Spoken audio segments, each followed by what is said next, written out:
कहानी की शुरुआत होती है वर्टिकल सेल्फ मैनेजमेंट सेंटर नाम की एक जेल से, जहां गोरेंग नाम के एक आदमी की आंख खुली और उसने देखा कि वो 48 नंबर कमरे में कैद था। वहां एक बिस्तर और सिंक के अलावा और कुछ नहीं था। और अजीब बात ये थी कि कमरे के बीचों बीच एक छेद था। उस कमरे में लियो नाम का एक कैदी भी था, जिसने बताया कि यहाँ सैकड़ों मंजिलें हैं और हर मंजिल पर 2 कैदी हैं। हर रोज इस छेद से खाना नीचे आता है और कैदियों के पास खाना खाने के लिए सिर्फ 2 मिनट होते हैं। इसके बाद ये खाना अगली मंजिल पर जाता है। हर महीने के अंत में कैदियों को अलग मंजिल पर भेजा जाता था। जब गोरेंग के कमरे में पहली बार खाने का टेबल आया तो उसने कुछ नहीं खाया, क्योंकि उसने निचली मंजिलों के लोगों के लिए खाना बचाने का फैसला किया। खैर, लियो ने फटाफट से खाना ठूसा और बचे हुए खाने पर थूक दिया, क्योंकि वो जानता था कि ऊपर की मंजिलों के लोग भी यही करते हैं। फिर गोरेंग ने अपने लिए एक सेब रख लिया, पर टेबल के नीचे जाते ही कमरे में गर्मी बढ़ने लगी। असल में खाने को अपने पास रखना मना था, इसीलिए गोरेंग को ये सेब फेंकना होगा, वरना वो यहीं जलकर मर जाएगा। तब गोरेंग को वो इंटरव्यू याद आया जो उसने इस जगह पर आने से पहले दिया था। उसने एक कागज पर दस्तखत किए थे, जिसके मुताबिक वो अपनी मर्जी से यहाँ से बाहर नहीं निकल सकता। हर कैदी को जेल में कोई एक चीज लेकर जाने की इजाजत थी, और गोरेंग अपनी पसंदीदा किताब साथ लाया था। गोरेंग यहाँ अपनी मर्जी से आया था और 6 महीने पूरे होते ही उसे ढेर सारे पैसे मिलेंगे। अगले दिन गोरेंग ने एक बार फिर से कुछ नहीं खाया। उसने लियो से उसकी कहानी पूछी तो लियो ने बताया कि एक दिन उसने टीवी पर एक अनोखे चाकू की एड देखी और तुरंत ही उसे खरीद भी लिया। पर कुछ ही दिनों में कंपनी ने उससे भी अच्छा चाकू निकाला, जिससे लियो को इतना गुस्सा आया कि उसने टीवी उठाकर खिड़की से बाहर फेंक दिया, जो एक राह चलते आदमी पर गिरा और उसकी मौके पर ही मौत हो गई। इसके बाद लियो को वहां लाया गया और वो 132वीं मंजिल तक भी रह चुका है। पर उसने कहा कि यहाँ और भी मंजिलें हैं। निचली मंजिलों के कैदी अक्सर भूखे रह जाते हैं, क्योंकि वहां तक खाना पहुंचता ही नहीं। अब गोरेंग ने सोचा कि अगर सब बराबर खाना खाएं तो नीचे के कैदियों तक भी राशन पहुंच सकता है। इसके लिए गोरेंग ने निचली मंजिल के लोगों से बात की, पर किसी ने उस पर ध्यान नहीं दिया। फिर लियो ने निचली मंजिल में पेशाब करके अपना चाकू दिखाया, जो वो जेल में अपने साथ ही लाया था। अगले दिन जब टेबल आया तो गोरेंग ने खाना खाया, पर अचानक ऊपर की मंजिल से एक आदमी नीचे आकर गिरा। लियो ने कहा कि ऐसा अक्सर होता है, लेकिन कोई कुछ कर नहीं सकता इस बारे में। लियो ने बताया कि वो अगले महीने भी एक साथ ही होंगे। और तब गोरेंग उसकी बातों से समझ गया कि जब लियो निचली मंजिल पर था, तब वो भूख के चक्कर में अपने साथी को ही मारकर खा गया था। अगली बार जब टेबल आया तो उस पर मिहारू नाम की एक औरत बैठी थी। गोरेंग ने देखा कि वो जख्मी थी, पर लियो ने गोरेंग को उससे दूर रहने को कहा। मिहारू हर महीने एक बार टेबल पर बैठकर नीचे तक जाती थी, ताकि वो अपने खोए हुए बच्चे को ढूंढ सके। साथ ही वो कई कैदियों को भी मार डालती थी, ताकि अगले महीने उसे अपने बेटे के साथ रखा जाए। शायद पहले जो आदमी गिरा था उसे मिहारू ने ही मारा होगा। लियो ने बताया कि मैंने किसी को मारा नहीं, बल्कि जो लाश मेरे कमरे में गिरी, मैंने सिर्फ उसका मांस खाया। इसके बाद जब मिहारू अगली मंजिल पर गई तो कैदियों ने उसका फायदा उठाने की कोशिश की। गोरेंग ने चिल्लाकर उन्हें रोकना चाहा, पर जल्द ही मिहारू ने उन्हें जान से मार डाला। आखिरकार महीना पूरा हुआ और सभी कमरों में गैस भरकर कैदियों को सुला दिया गया।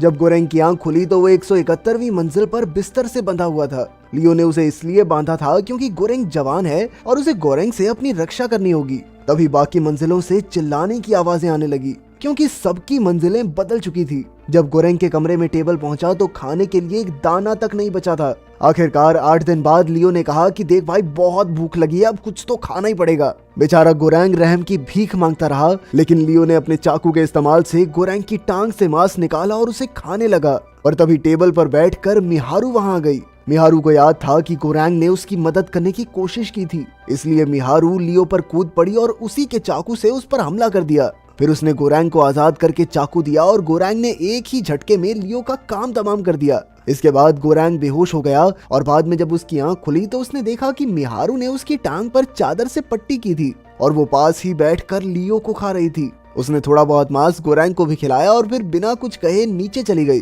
कुछ दिन बाद लियो की लाश पर कीड़े आने लगे और गोरेंग उन्हें खाने लगा। भाई, इस मूवी ने मूड खराब कर दिया। खैर, जल्द ही उसकी दिमागी हालत बिगड़ने लगी और उसे लियो का भूत दिखने लगा। आखिरकार महीना खत्म हुआ और कमरे में गैस फैल गई। अब की बार जब लियो की आंख खुली तो उसने देखा कि एक कुत्ता उसे चाट रहा था। गोरेंग ने देखा कि अब उसे इमो नाम की एक लड़की के साथ रहना होगा। इमो वही लड़की थी जिसने उसका इंटरव्यू लिया था। वो अपने साथ अपना कुत्ता भी लाई थी और अब वो दोनों 33वीं मंजिल पर थे।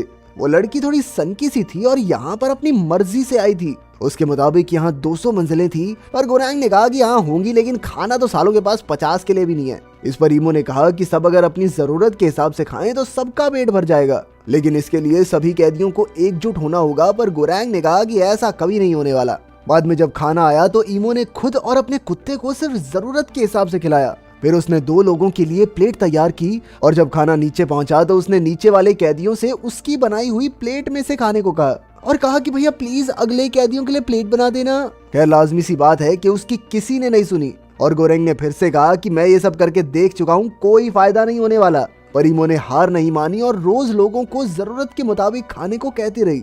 2 हफ्तों बाद गोरेंग भी तंग आ गया और उसने नीचे वाले कैदियों से कहा कि आज अगर इस लड़की की बात नहीं मानी ना तो रोज तुम्हारे खाने पे मूत के भेजूंगा सालों। गोरेंग की ये तरकीब कामयाब रही और कैदी यही संदेश आगे पहुंचाने लगे। कुछ समय बाद टेबल आया तो उस पर मिहारू बेहोश पड़ी थी। गोरेंग और इमो ने उसे बिस्तर पर लिटा दिया। शाम तक भी जब उसे होश नहीं आया तो बेचारा गोरेंग खुद जमीन पर सो गया। लेकिन जब उसकी आंख खुली तो उसने देखा कि वो दोनों लड़कियां लड़ रही थी क्योंकि मिहारू इमो के कुत्ते को मारकर खा गई थी। खैर अगले दिन वो टेबल पर बैठकर चली गई। गोरेंग ने इमो को बताया कि मिहारू अपना खोया हुआ बच्चा ढूंढ रही है, पर इमो ने कहा कि पागल वागल है क्या, 10 महीने पहले ये अकेली यहाँ पर आई थी। फिर बातों बातों में हमें पता चला कि इमो को दरअसल कैंसर है। खैर जल्द ही महीने का आखिरी दिन आ गया और गोरेंग ने उसे कुछ खाने को दिया क्योंकि हो सकता है कि कल कुछ भी नसीब ना हो पाए। लेकिन इमो बिस्तर से ही नहीं उठी।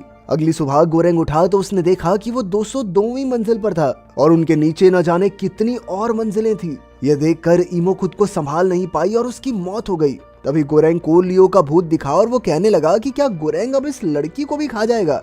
अचानक से उसे इमो और उसका कुत्ता भी दिखने लगे जो कह रहे थे कि उसे इमो का मांस खाना चाहिए।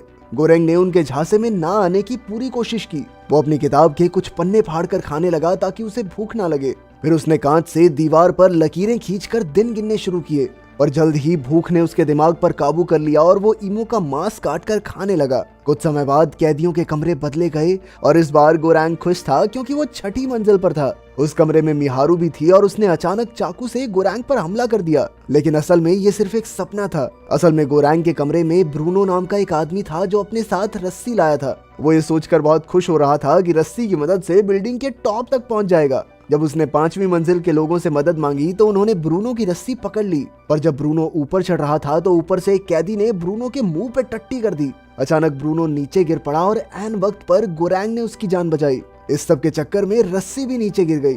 कुछ समय बाद गोरेंग को लियो और इमो के भूत फिर से दिखाई देने लगे। लियो ने उसे कहा कि तुम्हें हिम्मत रखनी होगी क्योंकि अब सिर्फ 1 ही महीना बाकी है और इमो ने उसे याद दिलाया कि कुछ भी अचानक नहीं बदलता। ये सब सुनकर गोरेंग जोश में आ गया और ब्रूनो की मदद से एक प्लान बनाने का फैसला किया। प्लान के मुताबिक वो कोई भी हथियार लेकर खाने के टेबल पर कूदेंगे और नीचे जाकर सबको उतना ही खाना देंगे जिससे हर एक कैदी का पेट भर सके। गोरेंग ने टेबल की स्पीड से हिसाब लगाया कि यहाँ 250 मंजिलें तो होंगी। ब्रूनो भी उसके साथ जुड़ गया और उन्होंने बेड तोड़कर लोहे के हथियार बनाए। फिर वो टेबल पर कूदे और 7वीं मंजिल पर पहुंचे। गोरेंग ने कहा कि इन कैदियों को तो कुछ नहीं मिलना चाहिए क्योंकि इन्होंने कल ही तो खाया था और कल फिर से भी खाएंगे, इसीलिए उन्हें 50वीं मंजिल से ही खाना बांटना शुरू करना होगा।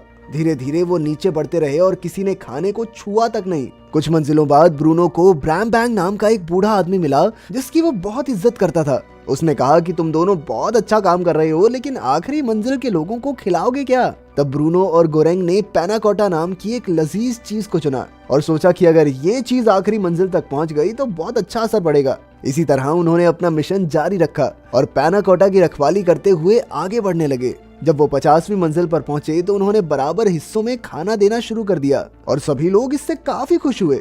जब वो 97th फ्लोर पर आए तो उन्हें एक बीमार बूढ़ा आदमी मिला। गोरेंग ने उस बेचारे बूढ़े आदमी को थोड़ा सूप पिलाया। अगली मंजिल पर सिर्फ एक लाश थी और गोरेंग तुरंत समझ गया कि ये मिहारू का कमरा है। केवल वहाँ पर रुका ही नहीं क्योंकि वहाँ कोई जिंदा कैदी नहीं था। जल्द ही गोरेंग समझ गया कि उसका हिसाब गलत है और यहाँ 250 से भी कहीं ज्यादा मंजिलें होंगी।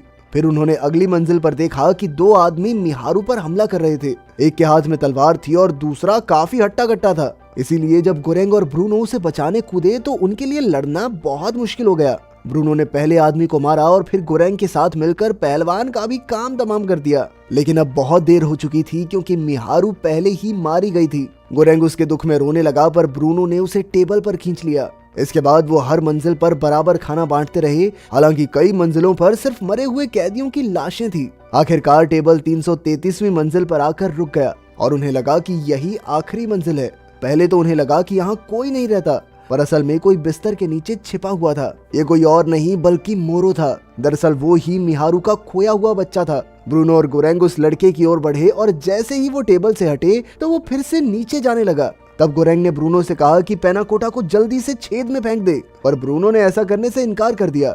हालांकि उन्होंने खाना चुराया था, पर फिर भी कमरा गर्म या ठंडा नहीं हुआ। आखिरकार काफी हिचकिचाहट के बाद ब्रूनो ने मोरो को खाना दिया।